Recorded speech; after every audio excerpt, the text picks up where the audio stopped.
Biarlah seperti pujian yang baru saja kami naikkan. Kami rindu bagaimana Tuhan boleh membentuk setiap kami. Biarlah sungguh hidup kami boleh semakin serupa dengan Engkau. Biarlah di dalam momen ini Tuhan kami boleh menenangkan hati kami sejenak, untuk kami boleh kembali mendengarkan firman Tuhan. Dan biarlah firman Tuhan itulah yang mengubahkan hidup kami. Berkati seluruh jemaat-Mu yang boleh mendengarkan, dan kiranya Tuhan sendiri yang boleh memakai hamba-Mu dengan segala keterbatasannya, menyampaikan apa yang menjadi maksud dan tujuan Tuhan. Terima kasih ya Bapa, dalam nama Tuhan Yesus kami sudah berdoa dan berucap syukur. Amin. Shalom Bapak Ibu sekalian. Ya, sebelum saya akan memaparkan kepada firman Tuhan, bagi orang tua yang punya anak-anak remaja boleh bangkit berdiri, dan juga anak-anak sudah ditunggu oleh lamse-lamse dipersilakan boleh ke ruangan remaja.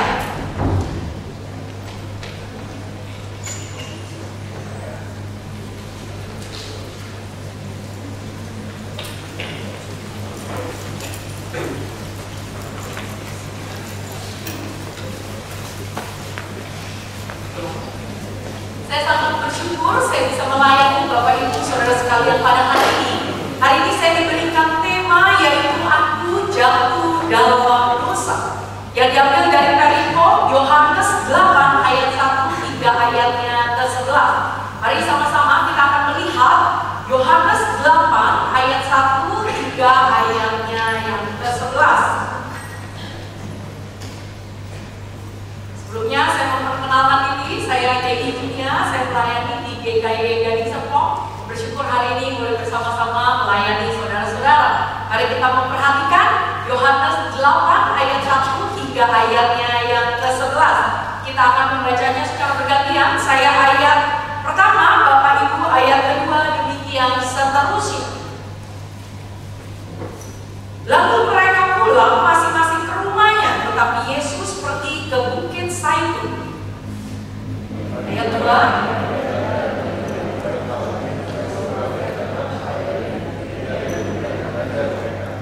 Maka ahli-ahli Taurat dan orang-orang Farisi membawa kepadanya seorang perempuan yang kedapatan berbuat zina. Mereka menempatkan perempuan itu di tengah-tengah.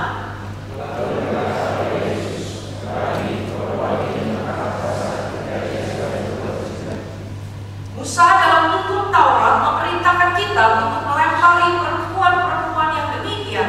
Apakah pendapatmu tentang hal itu?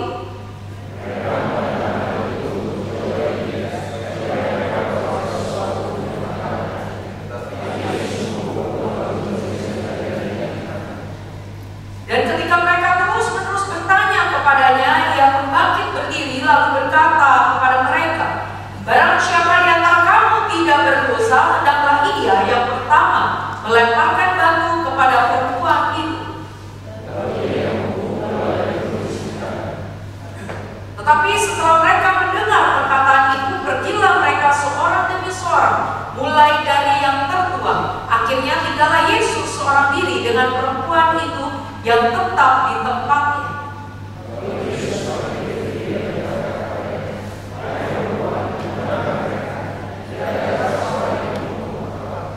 Jawabnya, tidak ada Tuhan. Lalu kata Yesus, aku pun tidak menghukum engkau, pergilah dan jangan berbuat dosa lagi mulai dari sekarang. Saudaraku yang terkasih dalam Tuhan, ketika kita terluka secara fisik, maka ada dua jenis luka yang berbeda. Yang pertama adalah luka yang terlihat jelas di kulit kita, gitu ya. Entah itu tergores, entah itu kena memar, jatuh atau cacat secara fisik yang bisa kita lihat. Tetapi yang kedua adalah luka yang tidak terlihat atau tersembunyi. Saudara, luka yang demikian bisa kita temukan kalau ada pendarahan di dalam tubuh. Dari luar tak kelihatan, tapi ketika kita melakukan pemeriksaan lebih lanjut itu akan terlihat, gitu ya. Begitu juga mungkin penyakit kanker yang mungkin awalnya kita tidak rasakan, lalu akhirnya ketika pemeriksaan yang lebih dalam kita tahu kita kena sakit kanker. Saudara, demikian juga ketika kita berbicara mengenai dosa, saudara. Saudara, dosa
dia supaya mereka memperoleh sesuatu untuk menyalakannya.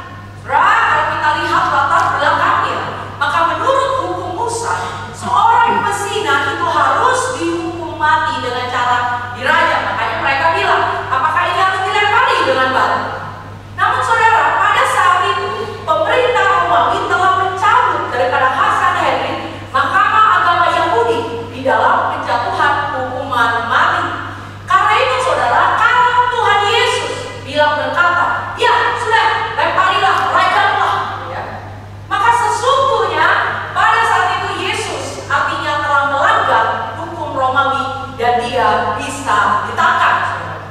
Tetapi kalau Yesus membebaskan dia, maka sesungguhnya ia akan dituduh menentang hukum Musa. Karena itu di dalam bagian ini saudara, sesungguhnya ahli Taurat dan orang Farisi dia tidak peduli kondisi daripada perempuan yang berdosa itu. Dia menanyakan hal ini hanya demi semata-mata untuk menjatuhkan Tuhan Yesus. Tapi menarik saudara, kalau kita perhatikan di ayat selanjutnya, Tuhan Yesus tidak terpancing oleh omongan atau pertanyaan yang dilontarkan dari ahli Taurat dan orang Farisi. Sebaliknya saudara, kalau kita lihat di dalam bagian ini, di dalam ketenangan, di dalam keheningan, Tuhan Yesus justru membukakan kebenaran yang memuliti hati mereka yang sesungguhnya. Saudara perhatikan ayat 6. Tetapi Yesus membuku lalu menulis dengan jarinya di tanah. Saudara, betul kalau kita tidak mencatat apa yang sesungguhnya Tuhan Yesus tulis di atas tanah tersebut. Tetapi yang pasti tindakan ini saudara memberikan syak kejutan bagi para pendengarnya saat ini, khususnya para lawan yang ingin menjatuhkannya. Makanya kalau kita lihat di ayat 7 dikatakan begini, barang siapa di antara kamu tidak berdosa, hendaklah ia yang pertama melemparkan batu kepada perempuan itu. Saudara, menarik sekali. Pernyataan daripada Yesus ini justru mengalihkan sorotan yang awalnya pada perempuan yang berzina, itu justru berbalik saudara kepada ahli-ahli Taurat dan orang Farisi. Mereka Tuhan Yesus mengalihkan sorotan dari perempuan yang dihakimi karena perbuatannya justru kepada para penduduknya saat itu. Karena ketika Tuhan Yesus berkata, barang siapa di antara kamu tidak berdosa, hendaklah ia yang pertama melemparkan batu kepada perempuan itu. Tidak ada seorang pun yang berani melemparkan batu. Saudara, pernyataan daripada Tuhan Yesus ini bukanlah sebuah pernyataan relativisme moral yang menyatakan bahwa dosa itu nggak penting, sehingga nggak perlu dihukum. Bukan itu. Tetapi di dalam bagian ini, Yesus justru menegakkan sebuah standar kekudusan Allah yang absolut, bahwa tidak ada seorang pun yang tidak berdosa. Karena itu di dalam bagian ini Tuhan berkata, kalau ada orang yang berhak untuk menghakimi, maka hanya ada satu pribadi, yaitu Yesus itu sendiri yang tidak berdosa. Bukan hak daripada ahli Taurat dan orang Farisi. Karena itu saudara, di dalam bagian ini mereka mengalami syak yang luar biasa daripada jawaban Tuhan Yesus. Oleh sebab itu dikatakan di ayat selanjutnya saudara, satu persatu mereka pergi dari yang paling tua. Saudara, menarik, mereka pergi dari yang paling tua. Karena kita tahu orang yang lebih tua berarti hidupnya lebih panjang, dan orang yang hidupnya lebih panjang jelas besar kemungkinan dosanya lebih banyak. Tuh, jadi kita harus berhati-hati ya. Setiap kita menyadari bahwa tidak ada seorang pun yang bebas dari yang namanya dosa. Saudaraku yang terkasih dalam Tuhan, kalau kita bandingkan dengan kisah perumpamaan anak yang hilang, berapa banyak dari kita ketika kita mendengar perumpamaan anak yang hilang, kita langsung mata kita tertuju kepada anak yang bungsu. Betul?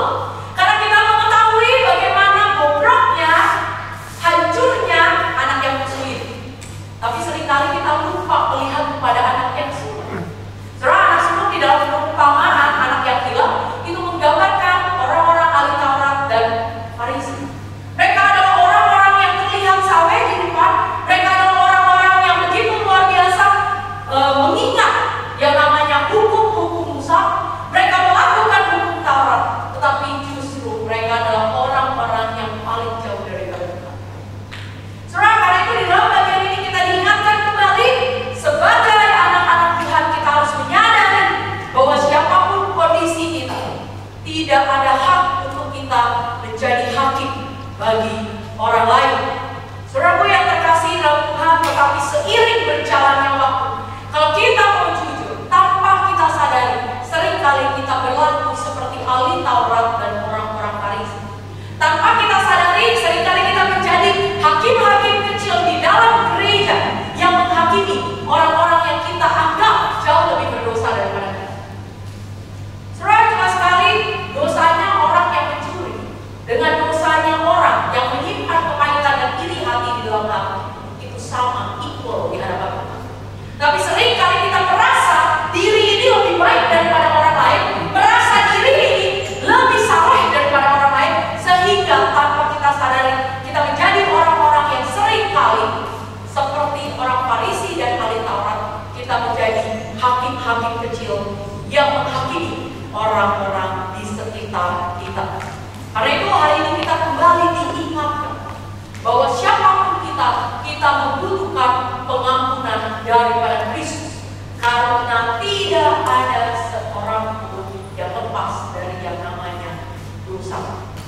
Saudaraku yang terkasih dalam Tuhan, beberapa tahun yang lalu, khususnya di tahun 2020, kita dihebohkan dengan seorang pemimpin agama yang luar biasa. Dia seorang apologet yang sangat memberkati begitu banyak orang dan memenangkan jiwa begitu luar biasa.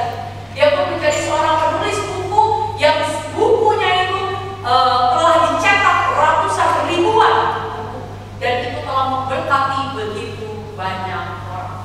Saudara, tetapi di tahun 2020 dia akhirnya setelah pasca kematian bermunculan skandal yang selama ini dia simpan.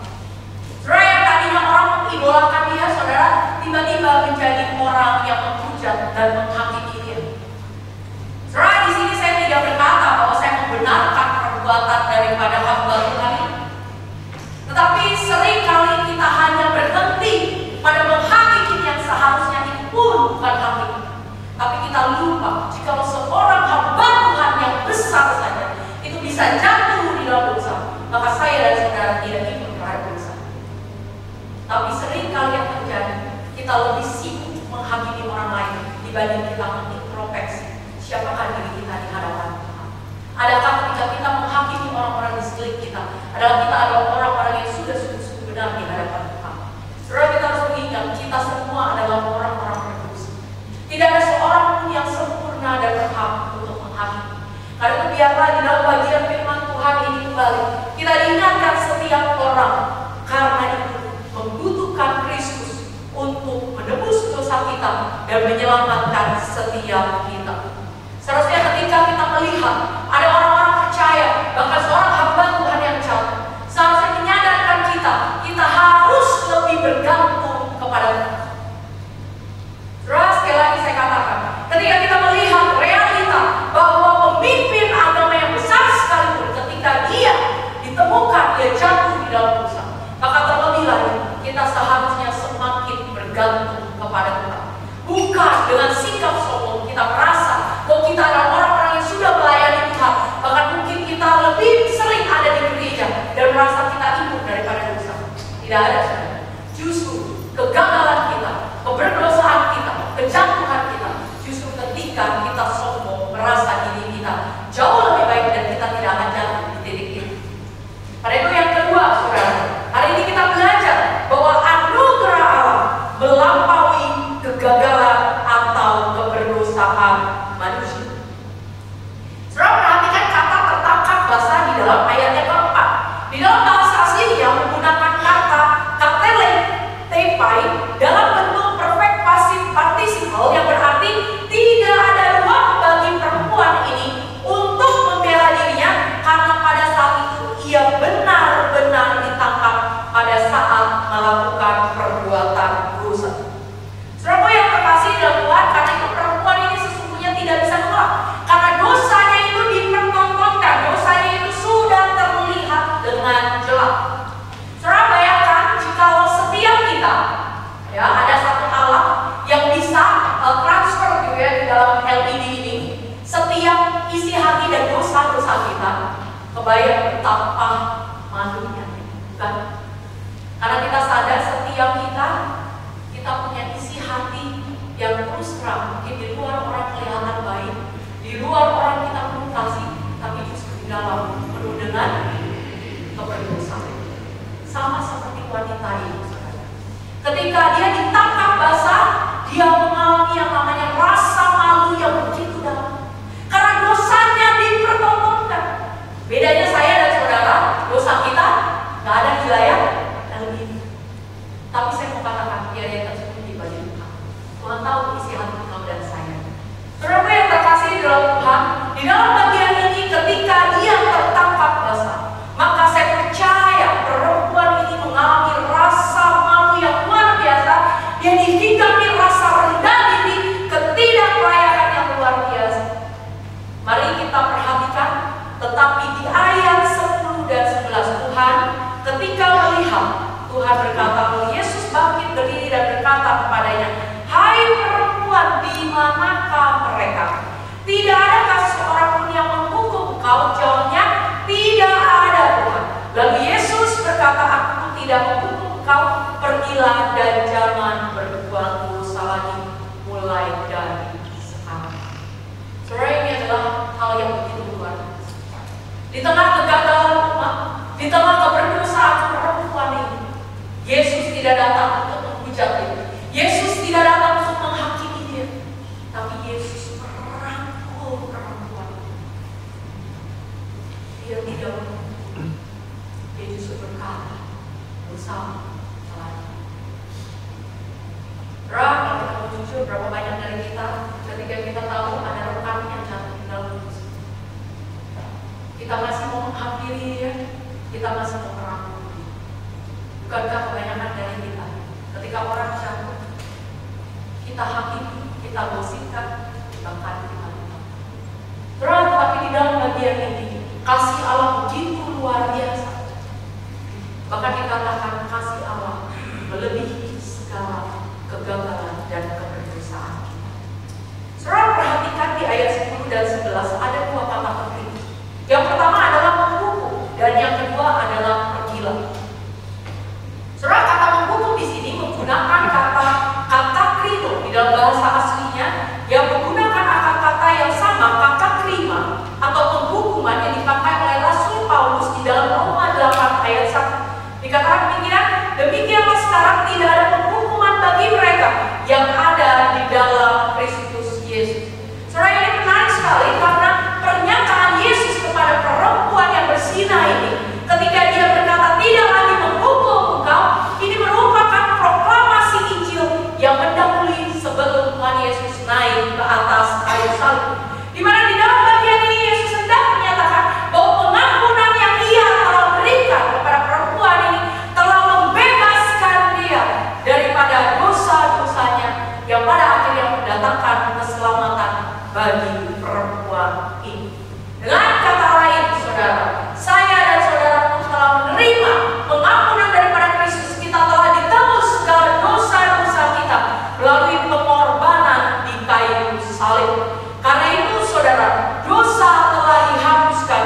Hukuman yang seharusnya kita terima justru itu ditanggung oleh Yesus Kristus di atas kayu salib. Karena itu dikatakan di ayat selanjutnya, saudara, oleh sebab itu seharusnya setiap kita, khususnya perempuan itu dalam bagian itu, dikatakan Tuhan Yesus adalah jangan berbuat dosa lagi, pergilah. Saudara, kata pergilah di dalam bahasa aslinya itu menggunakan kata poreo yang berarti lanjutkan perjalanan hidup.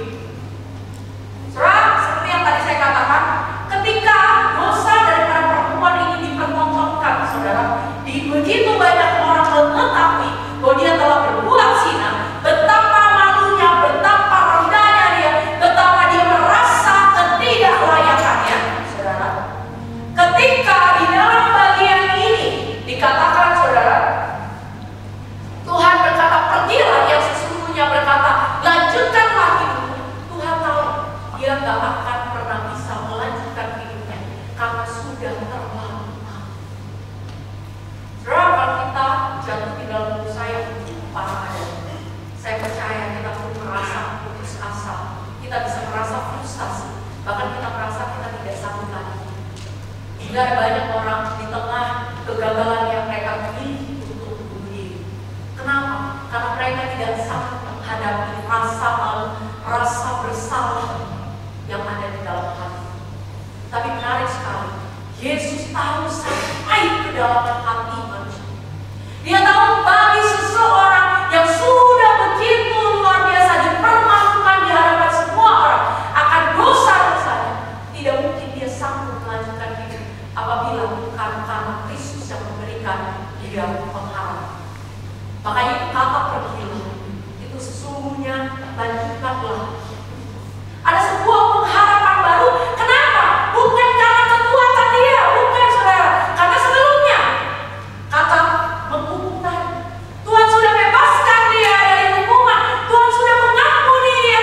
Itulah menjadi dasar bagi dia untuk bisa melanjutkan hidup, tetap memiliki pengharapan di dalam. Karena ada kasih Allah yang menopang dia untuk tetap maju ke depan, menjalani hidup dengan sungguh-sungguh bergantung kepada Allah saja. Saudaraku yang terkasih di dalam Tuhan, ketika Tuhan Yesus menebus kita, maka ada dua hal yang Tuhan kerjakan berkaitan dengan rasa bersalah dan rasa malu.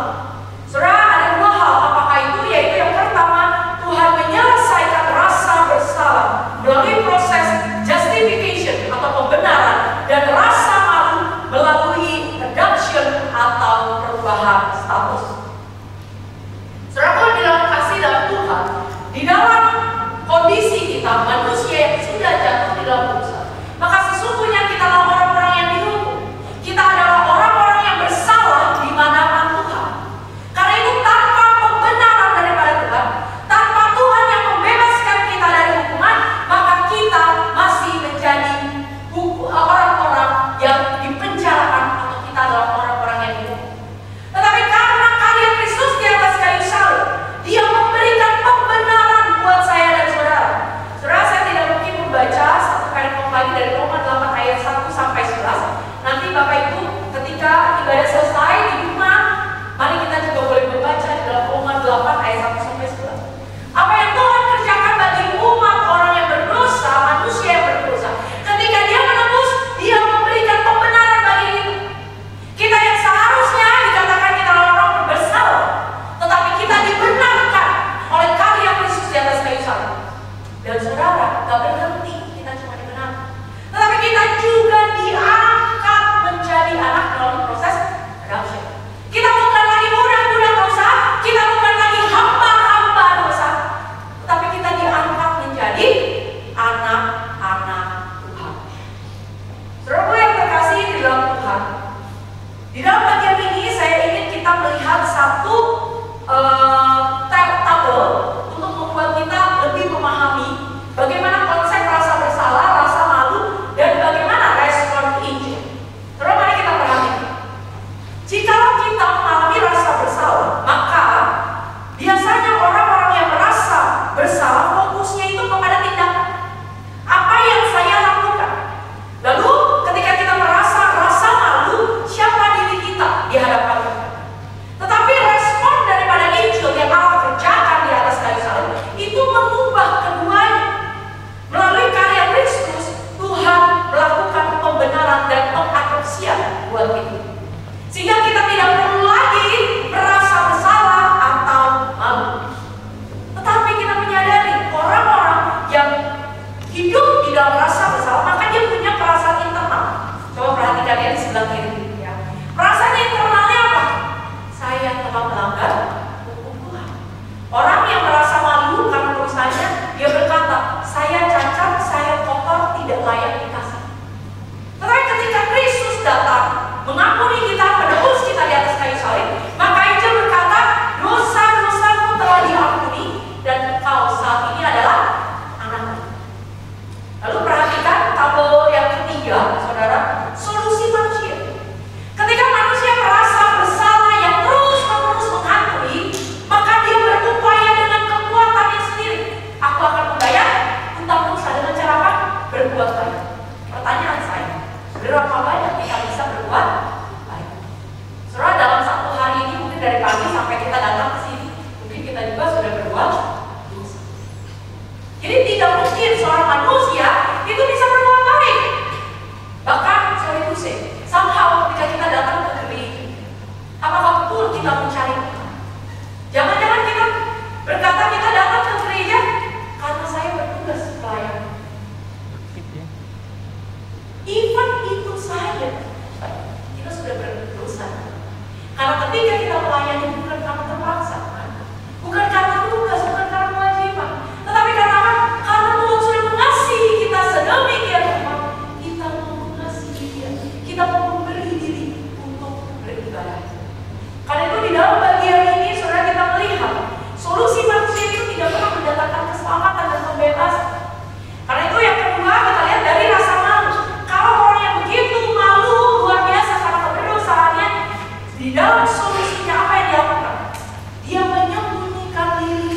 dari topeng-topeng yang ada. Saudara, ini berbahaya banget dan sering banget kita temui di dalam dunia pelayanan. Orang yang kelihatan begitu saleh, orang yang begitu luar biasa di atas mimbar, somehow mereka menutupi dosa dan rasa malu mereka lewat topeng-topeng yang dia sajikan di depan. Tetapi ini tidak akan pernah menjadi solusi buat saya dan saudara. Kenapa? Kita tidak akan pernah bisa menyembunyikan dosa. Yang namanya dosa, lama-kelamaan itu akan terbuka juga. Saudara, saya ingat banget di dalam saya melayani, ada satu pengurus yang luar biasa, aktif bahkan melebihi anggota. Dia mengikuti seluruh seminar pembinaan yang luar biasa, bahkan setiap aktivitas dia ikutin lah, pokoknya segala kepanitiaan, pokoknya dia aktif banget. Semua orang berpikir bahwa wow, dia luar biasa secara kerohanian pasti mantap, saudara. Singkat cerita, suatu hari anaknya datang. Karena udah lama kita besuk gitu ya, kita ngobrol gitu ya, anak dan suaminya. Terus singkat cerita dari pembicaraan itu, sang suami dan anak berkata begini, kalau mama saya tidak berubah, saya tidak akan pernah lagi menginjakkan kaki di dunia. Luar biasa ya kita. Orang yang begitu aktif, yang luar biasa banyak orang datang kepada dia, melihat menanyakan pandangan-pandangan dia, bahkan dia hafal, gitu ya, ayat-ayat firman Tuhan yang luar biasa. Tetapi kehidupan pribadi sesungguhnya tidaklah seperti apa yang tampak. Untuk menutupi kedosaan somehow, menutupi rasa malu, kadang-kadang kita justru menampilkan I'm okay. Bahkan kita bisa menunjukkan dengan pride kita adalah orang-orang yang sempurna. Padahal kita adalah orang-orang yang bodoh sesungguhnya. Karena itu, Injil Yesus Kristus hadir di tengah-tengah ini, memberikan satu solusinya, bahwa ketika kita dihadapkan dengan rasa bersalah, kita tahu perbuatan baik tidak akan pernah menyelamatkan, perbuatan baik tidak akan pernah membebaskan. Dia memberi diri, menyerahkan dirinya buat saya dan saudara, sehingga hari ini saya dan saudara mendapatkan keselamatan hanya karena anugerah Tuhan saja, bukan karena hasil usaha kita. Dan yang kedua, di dalam mengatasi kemaluan kita atas dosa-dosa kita diminta untuk menerima anugerahnya. Kenapa, saudara? Karena Tuhan tahu kita nggak ada yang sempurna. Saudara, ini adalah solusi Injil buat saya dan saudara. Setiap kita pasti punya rasa bersalah dan malu akan dosa. Tetapi Tuhan tidak mau kita terus-menerus di titik itu, saudara. Karena itu Dia berkata kepada perempuan zina itu, apapun dosamu, sebesar apapun rasa malu yang kau alami, rasa bersalah yang kau alami, itu tidak melebihi daripada anugerah Allah. Kasih Allah jauh lebih besar daripada kegagalan. Kasih Allah jauh lebih besar daripada dosa-dosamu. Tapi bagianmu adalah menerima saja anugerah. Tapi seringkali, saudara, di tengah kegagalan kita, kejatuhan kita, seringkali kita berupaya mati-matian untuk menutup. Sehingga di dalam satu titik, ketika kita terus-terus jatuh bangun, atau bahkan kita jatuh di dosa yang sama, kita merasa tidak layak, kita merasa bobrok, kita merasa hancur, saudara. Kita berusaha dengan kekuatan diri untuk membuktikan I'm okay. Dan itu yang akhirnya menjadi frustasi. Sehingga ada begitu banyak orang menjadi putus asa, layaknya Martin Luther. Saudara, kita tahu di dalam kisah Martin Luther, dia pun berupaya sedemikian baik menjaga hidup kudus di hadapan Tuhan. Tetapi diperhadapkan di dalam satu sisi, dia berulang-ulang pun dia jatuh di dalam dosa, dia frustasi, dia nggak tahu bagaimana seharusnya. Tapi akhirnya sampai di satu titik hidupnya dia sadar, kalau dengan kekuatan diri kita tidak akan pernah mungkin bebas dari rasa bersalah dan dosa. Tetapi hanya karena anugerah Kristus saja, oleh karena penebusan Yesus Kristus di atas kayu salib,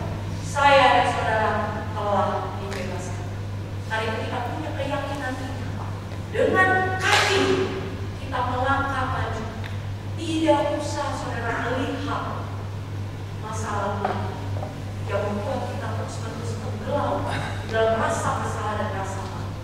Tapi kita maju ke depan karena harapan kita ada di dalam Kristus yang telah mengampuni saya dan saudara.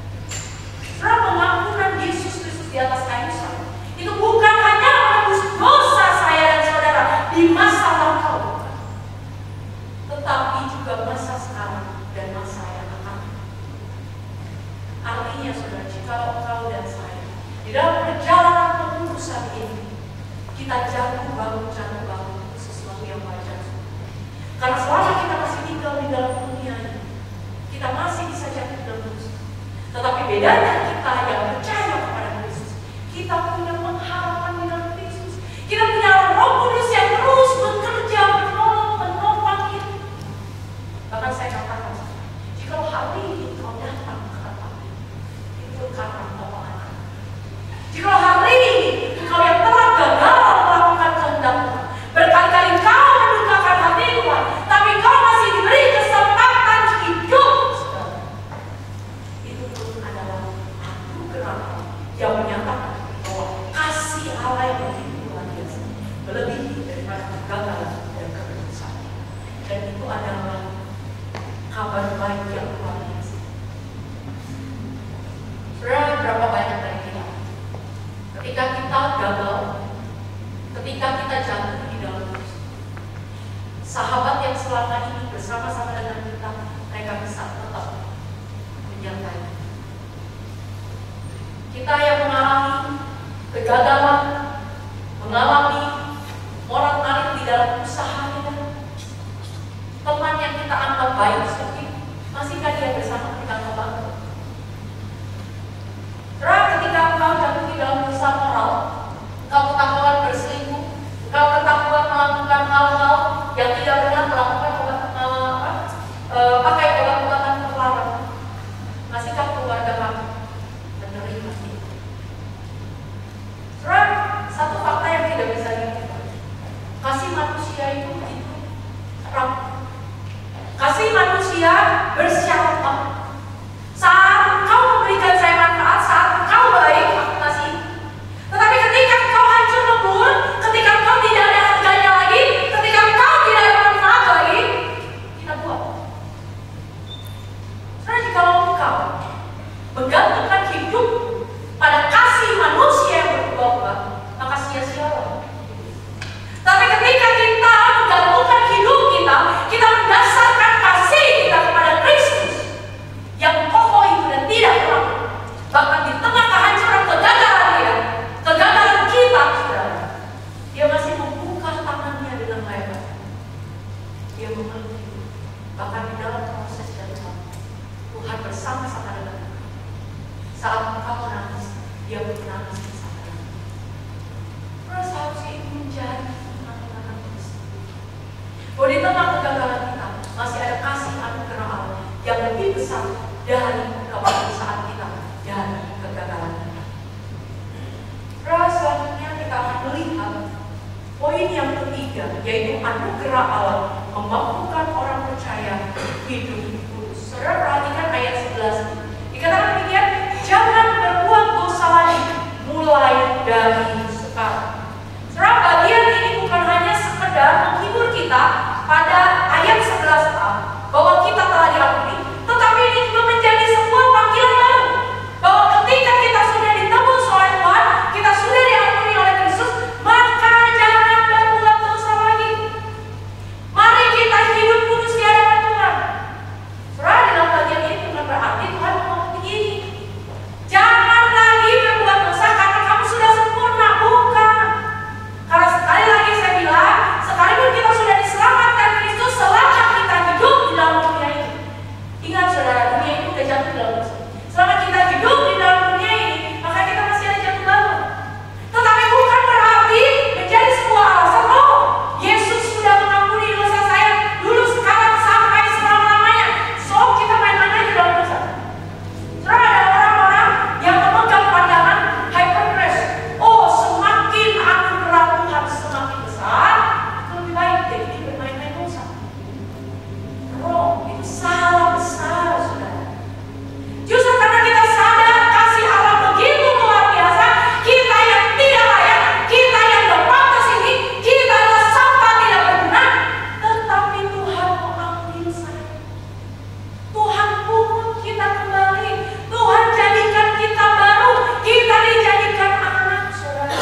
anugerah ganda Allah. Apa maksudnya, saudara? Saudara, kita dibenarkan sekaligus dikuduskan. Jadi orang yang sudah diampuni pasti dipulihkan untuk hidup kudus di hadapan Tuhan. Kalau tidak, saudara, seperti yang dikatakan Bonhoeffer di dalam bukunya, kita menganggap remeh anugerah, bahkan dikatakan dalam sebuah statement, kita menganggap itu cheap grace, anugerah. Ketika kita sudah diselamatkan, kita masih bermain-main di dalam kudus.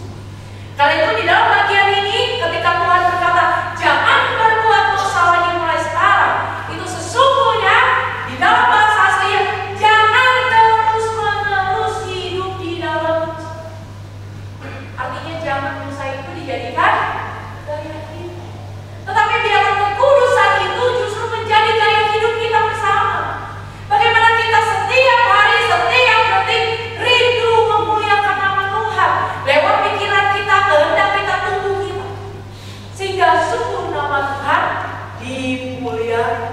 Karena itu, saudara, setiap kita dipanggil untuk hidup kudus. Tapi sekali lagi, jika kita mau hidup kudus tapi dengan kekuatan diri, betul mustahil. Tetapi karena kita ketika diselamatkan, saat itu juga Tuhan memberikan kita Roh Kudus yang memampukan saya dan saudara untuk hidup benar di hadapan Tuhan, maka setiap kita dimampukan untuk hidup kudus. Jadi tidak ada alasan lagi buat kita berkata, ya kan aku masih jauh banget, jadi nggak perlulah aku hidup kudus. No. Karena ketika kita menerima Yesus Kristus sebagai juru selamat pribadi, maka Allah tidak cuma sekedar terima terus tinggalkanmu. Allah diam di dalam hidupmu dan hidupku. Dia menolong kita, menopang kita, sehingga saudara, bahkan ketika kita punya hati itu, ketika hati kita tergerak menolong orang, ingat, itu bukan karena kehebatan kita, saudara, tapi semata-mata karena ada Roh Kudus yang menggerakkan hati kita menjadi saudara Tuhan. Bahkan untuk berbuat baik saja, itu adalah anugerah Tuhan yang menopang saya. Karena itu tidak ada alasan buat kita untuk tidak hidup bagi Kristus. Kita dimampukan karena kita memiliki Roh Kudus di dalam kehidupan kita. Roma 8 ayat 13 berkata, jika oleh Roh kamu mematikan perbuatan-perbuatan tubuh, kamu akan hidup.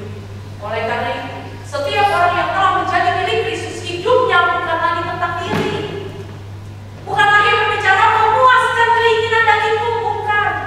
Tetapi sejak kita menjadi milik Kristus, tujuan hidup kita adalah memuliakan nama Tuhan. Jadi apapun yang kita lakukan harus dipimpin oleh Roh. Kita mau menuruti keinginan-keinginan Roh, bukan lagi memuaskan keinginan daging. Sebelum saya menutup firman Tuhan hari ini, setelah dikisahkan ada seorang pria, seorang suami yang memiliki istri dan anak, tetapi dia punya masa lalu yang begitu kelam. Dia suka memukul istrinya, dia suka mabuk-mabukan, saudara, dan dia menyakiti anak dan istrinya karena tidak pernah bertanggung jawab terhadap keluarganya. Hingga suatu malam ia mencuri seluruh tabungan istrinya dan dia pergi ke New York membuat bisnis yang akhirnya berujung kepada tindak kriminal yang membuat dia akhirnya dimasukkan ke dalam penjara. Singkat cerita, setelah dia dipenjarakan 4 tahun lamanya, saudara, akhirnya masa yang dinanti-nantikan, masa pembebasan itu tiba. Sebelum dia dibebaskan, dia menuliskan sebuah surat. Surat dikatakan suratnya demikian, aku mengerti kalau kamu sudah melanjutkan hidup, tetapi jika kamu mengakui aku dan masih menerimaku kembali, ikatlah satu pita kuning di pohon oak yang besar di pintu masuk kota. Tetapi jika aku menemukan bahwa tidak ada tanda itu, maka aku akan melanjutkan perjalanan kamu tidak bisa. Singkat cerita, dia naik ke bus. Dia begitu bergejolak ketika di hari pembebasan. Dia berharap ada satu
kita datang di hadapan-Mu. Ketika kita melihat kita ingin menyadari bahwa hari ini kita diberikan kesempatan sekali lagi untuk hidup baru.